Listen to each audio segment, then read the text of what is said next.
Assalamualaikum warahmatullahi wabarakatuh. Halo, kami dari kelompok 4 ingin membahas tentang linear programming. Jadi nonton sampai akhir ya. Oke, di video ini saya Nur Asana ingin menjelaskan apa sih linear programming. Linear programming atau LP adalah suatu metode matematika yang digunakan untuk menyelesaikan masalah optimasi. Optimasi di sini maksudnya adalah mencari hasil yang terbaik, bisa maksimal keuntungan atau minimalin biaya. Di dalam linear programming, kita akan menyusun model dari suatu masalah ke dalam bentuk matematika. Model ini biasanya terdiri dari yang pertama fungsi objektif, yang kedua kendala atau constraint, yang ketiga adalah variabel keputusan. Linear programming ini sering dipakai dalam dunia bisnis dan industri karena bisa bantu kita nyari solusi terbaik dari suatu masalah yang punya banyak batasan. Tujuan dari presentasi ini adalah menjelaskan bagaimana cara menyusunnya dan bagaimana cara menyelesaikannya pakai langkah-langkah yang sistematis. Nanti kita juga bakal kasih contoh soal biar lebih gampang dipahami. Assalamualaikum warahmatullahi wabarakatuh. Saya Dita Lambang. Di sini saya akan menjelaskan sedikit tentang cara penggunaan aplikasi POMKM. Di sini saya menggunakan aplikasi versi 5 ya. Nah, di sini ada contoh soalnya. Perusahaan mebel bernama Rapi membuat meja dan kursi dari kayu. Setiap meja membutuhkan pekerjaan tukang kayu rata-rata selama 4 jam dan pengecatan rata-rata 2 jam.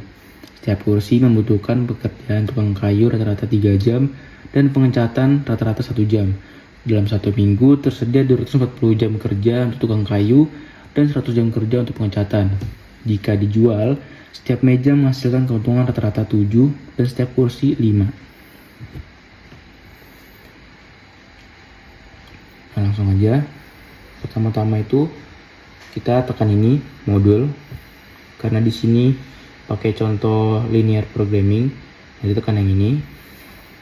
Nah, bisa langsung aja tekan yang ini new buat baru. Nah, di sini saya bakal kasih nama Rapi sama kayak nama mebel tadi. Nah, terus sini kan isikan set jumlah dengan kendala dengan 2 dengan cara mengklik tanda panah pada kotak number of constraints. Nah, di sini kan ada 2, jadi kita biarin aja. Misalnya mau ditambahin tuh tinggal tekan tanda panah ini. Karena di sini udah 2, jadi dibiarin aja. Terus di bawah juga sama, nih 2. Terus pilih author pada bagian row names, kemudian isi nama dengan jam kerja. Nah, ini row names. Nah, ini kan ada author. Tekan aja, terus kita ganti nama jadi jam kerja. Terus kita pilih ini pada bagian column names. Karena di sini sudah, jadi biarin aja. Terus ini dibiarin objektifnya jadi maximize karena di sini kita mencari keuntungan terbesar. Terus tekan OK. Nah, nanti bakal jadinya kayak gini. Ini belum kelar. Nah, ini kita lihat di sini variabel X1 itu meja, terus X2 itu adalah kursi. Jadi X1 meja, X2 itu kursi. Di sini supaya gampang dimengerti ya, supaya dilihatnya tuh jadi nggak bingung, kita ganti aja. Di sini jadi meja,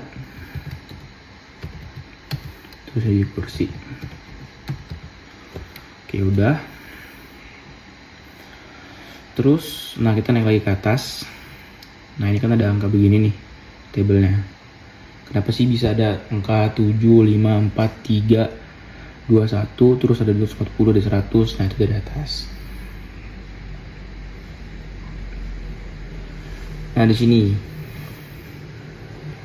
Ini kan pekerjaan tukang kayu rata-rata selama 4 jam dan pengecatan 2 jam. Nah, ini jam kerja.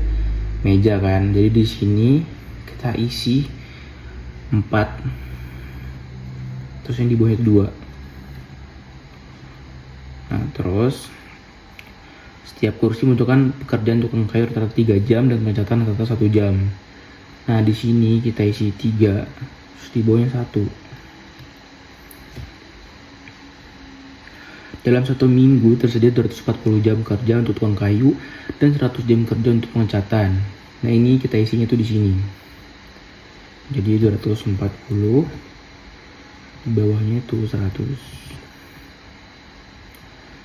Nah, terus ini setiap meja masing keuntungan rata-rata 7 dan setiap kursi itu 5. Nah, kita isi di sini. Di sini tuh 7, sebelahnya tuh 5. Udah selesai. Habis itu bisa langsung kita solve aja. Suruh tunjuknya nih di solve. Nah, ini dia, tinggal ditekan aja. Nah, nanti bakal muncul kayak gini. Nah, ini dia. Di sini tuh ada 5 output atau tampilan yang dihasilkan dari penyelesaian soal yang dapat dipilih untuk ditampilkan dari menu Windows. Karena di sini versinya 5, di sini namanya jadi solution. Nah, ini dia. Nah, ini kan versinya beda. Di sini tuh ada 6. Nah, di sini ada 5. Jadi apa aja sih fungsi dari setiap output ini? Nah, ini tampilan linear programming result menunjukkan hasil perhitungan solution. Jadi meja itu 30, terus kursi itu 40. Ini RS-nya 410, menunjukkan jumlah produksi optimal. Meja 30 unit, kursi 40 unit. Dan keuntungan yang diperoleh dari jumlah produksi itu adalah 410. Ini dia ya, 410. Nah, terus selanjutnya ini kita bisa lihat di sini ya. Kita cari tampilan iteration. Ini iteration. Nah, ini tampilan iteration. Tampilan iteration itu menunjukkan langkah-langkah dalam metode simplex untuk menyelesaikan persoalan LP. Tampilan iteration ini hanya muncul jika persoalan yang dikerjakan tidak rumit. Nah, ini dia. Terus selanjutnya running. Kita buka dulu running di sini. Ini running ya. Running khususnya pada kolom lower bound dan upper bound menunjukkan batas maksimal pada konversian variabel dan pada nilai kendala, di mana pada rentang nilai antara lower bound dan upper bound penambahan atau pengurangan nilai solusi yang optimal adalah sebanding dengan penambahan atau pengurangan koefisien variabel atau nilai kendala. Terus ada tampilan graf. Buka dulu graf. Nah, tampilan graf ini menunjukkan secara grafik hasil perhitungan LP. Tampilan ini hanya akan muncul jika yang diselesaikan persoalan 2 dimensi. Nah, ini dia. Terus di sini kan ada dual. Nah, ini dual. Jadi dual itu adalah bentuk lain dari linear programming yang ngebantu kita ngelihat kendala. Misal seberapa besar pengaruh jika kita menambahkan 1 unit sumber daya. Nah, ini dia. Ya, jadi itu aja penjelasan dari aplikasi PMGM dari saya. Sekian, terima kasih. Assalamualaikum warahmatullahi wabarakatuh. Jadi kesimpulan yang bisa kita ambil dari presentasi ini adalah linear programming adalah suatu metode matematis yang digunakan untuk mencari solusi terbaik dari suatu masalah dengan mempertimbangkan semua batasan yang ada.